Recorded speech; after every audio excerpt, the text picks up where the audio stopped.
first road game, I couldn't even remember. I think it was at Kansas, but I'm not sure how much he had to play out there. But when you go into a game like this, top 10 team on the road, 22,000 seats, and you've got 4 freshmen who you've been playing in your rotation, do you do anything special to try to calm their nerves and keep them from going off the rails? No. Honestly, there's nothing you can do. I think from a standpoint, it's an experience, and you know, people don't understand, and unless you've ever gone through it, you don't know what it's like, and it takes some time. You know, most of these guys have played in high-powered games throughout the course of their lives, and you know, you hope that they just sort of lose themselves in the moment and realize, hey, the court's the same, the basket's the same, you got a job to do, just focus on your job. And I think that's probably the biggest thing that we talk about, is just, you know, zoning your mind in on what specific things you have to do and doing it well.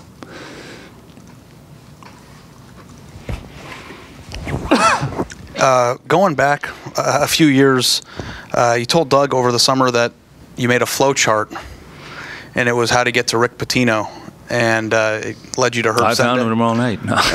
You found him tomorrow night, exactly. But can you reflect on? No, what that was is I was in a administrative position I wanted to coach, and so I basically said, okay, who's the hottest guy in college basketball right now? And you know, at the time he was kind of rebuilding Kentucky's program and was doing a great job, and to me he was the hottest guy, so I kind of drew the branches, and the closest one was Herb Sendek at Miami of Ohio. So I'm like, okay, let me try to get to know him, and went over and worked the camp, and a year later I was working there. Yeah, and now not only are you playing Rick Pitino, I think this is the first time in your career you're going to be facing him. Second time. Can you reflect on just what it means? Just, it's funny to think about where you've come as a coach, and also this is a top matchup because you've also accomplished a lot too. Can you reflect on maybe just where you are now as a person, and just maybe even being in the same vein as the person that you made as the subject of that flow chart? Yeah, well, you know, it's funny because I've said this before. I feel as fortunate as anybody in the world in terms of the opportunities I've had in this profession. You know, you think back to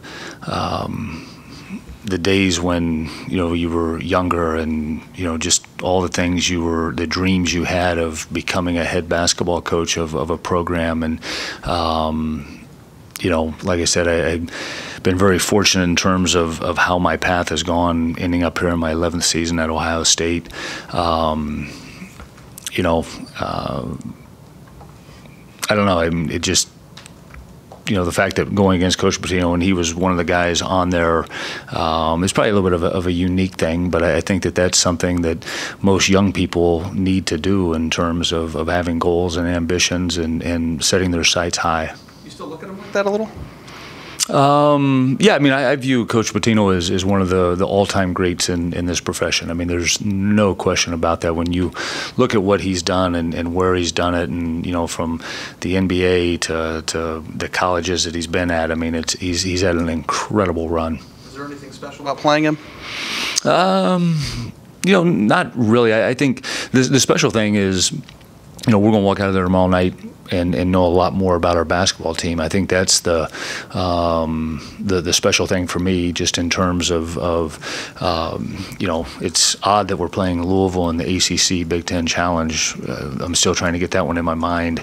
But, you know, like I said, I think that this is something, as you do this long enough, you're going to go against the great ones a lot.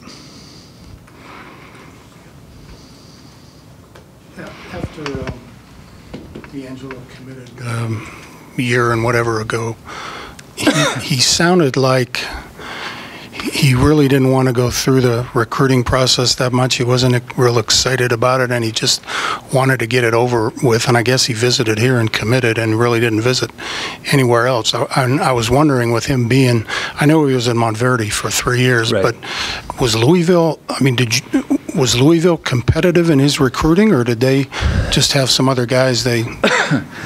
You know, Bob, I don't remember how involved they were. You know, it's funny because D'Angelo was one. I've always said this. A lot of great players don't want to be recruited. They kind of want to find a spot that they think they can be successful and be happy at. And D'Angelo was definitely in that mold. He didn't need to be recruited real hard, I should say. So yeah, I don't honestly remember Louisville being, like hot and heavy after him. Coach, you guys have played 5 games. Just what are a couple things in your mind that you say you can hang your hat on or give you reason to believe that you're going to go in there and have a chance to win this game tomorrow? What are a couple things you've seen so far that have given you some optimism, I guess? Well, I think, you try to hang your hat on certain things, and I like the understanding we've had defensively. I think we've grown defensively in terms of adjustments, in terms of getting better at things that we want to get better at. One of the hardest things when you're playing early in the season and you're playing zone, you don't know exactly what you're going to see. I mean, we're even on Louisville pulling tapes from 2, 3, 4 years ago. So we're probably going to, because we can't find enough, just play man-to-man tomorrow night. But, with that said, I like that. Hoping somebody will print that. I think, the other thing is our unselfishness offensively. I think we've done a very good job. I love the fact that, both D'Angelo and Shannon have had great commands of our offense, or great command of our offense. And, in a game like tomorrow night, they're going to have to be able to do it. They're going to have to make quick reads. They're going to have to make smart decisions. And I feel pretty comfortable at this point with their ability to do that. In the zone, obviously, one of the concerns is when you play a zone, you're susceptible to give up offensive rebounds, and I think Louisville's the #1 rebounding team in the country. Just how big of a challenge is that going to be for your guys to hit the glass? Yeah, I mean that's going to be one of the keys. I think that they do a tremendous job of getting on the glass and keeping, not only getting putbacks, but keeping balls alive, knocking them out, and those types of things. I mean, and they're big. They have a very unique team in terms of how they play. So, yeah, that's something that has to, we've got to attempt to do a great job with. And going off that, you haven't faced a lot of teams with a lot of size yet, but can you just speak to Montrezl Harrell and the type of player that he is and kind of what makes him so effective? Well, yeah, he's special. He plays... He plays at a high level, a high motor, and very energetic, and he's got a lot of different ways that he scores. Just looking at the percentages of it's kind of odd, not odd, but it's a sign of a great player with all the things that he can do, just in terms of making Louisville a better offensive team. From what you've seen, how much do they play big with Harrell at the 4, and how much do they play kind of like you with when they would probably have Harrell at the 5? Yeah, they're pretty much. Because they've got 3 big guys. They've shown to play big ball, if you will, majority of the time.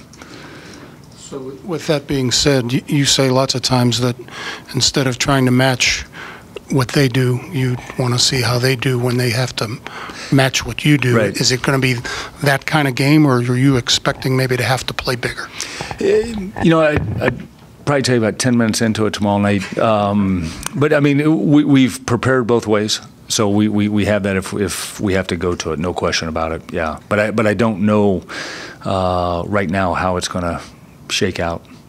There's all the stuff with D'Angelo about going home and playing his first big environment, and just all that stuff aside, how anxious are you to see how the freshman perform? He's obviously a big part of your team, playing against the best competition you guys have faced this year. How excited, anxious are you to see the way he performs? I'm very excited. Not only D'Angelo, but really all of our guys. I think that you look at the veteran crew we've got and our seniors and Mark.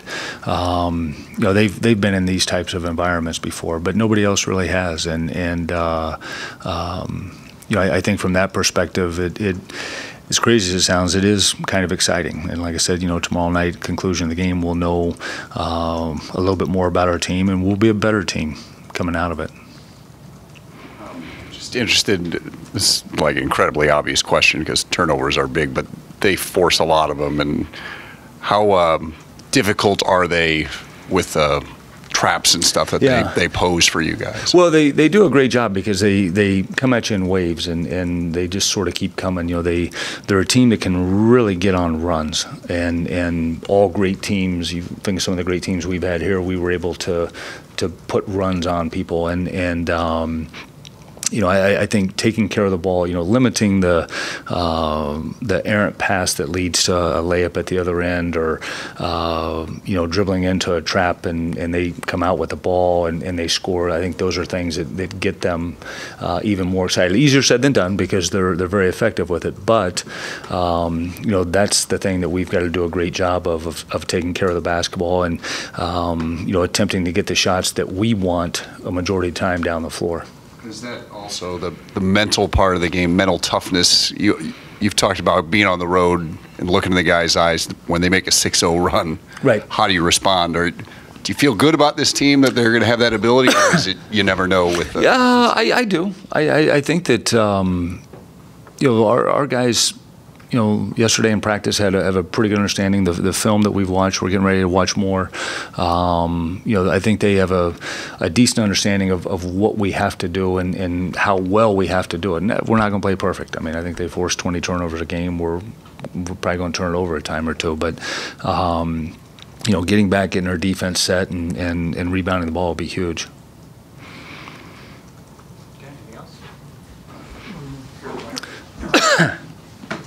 Some of these late games in the past in the Big Ten, you've gone up day of. Are you going down today, or are you going down? We're going to go tomorrow. Tomorrow? Yeah. Okay. Yeah. And then just get a shoot around on the. Yeah, we shoot court, around or? at like noon, I think, and Okay. then we got like 12 hours in the hotel till we tip off. Yeah. I mean, if you could expand on that, why have you adjusted your schedule to do it that way instead of going the day before when you have a late tip? You know, honestly, for you know, we get up, we're here. It's got a little bit of a flavor. You're at home. I think it's a 40-minute flight, 45-minute flight. So you land, go right to the arena. We do our shoot around, check in, and literally, I think we get to the hotel at 1 o'clock, and we won't eat pregame till 5:30. You know, as opposed to just being in there all day long. You know, now if it's a little bit longer or whatever, and you know, honestly, we've played pretty well in the times we've done it. So I said, hey, let's try it again. Okay. All right, thanks, guys.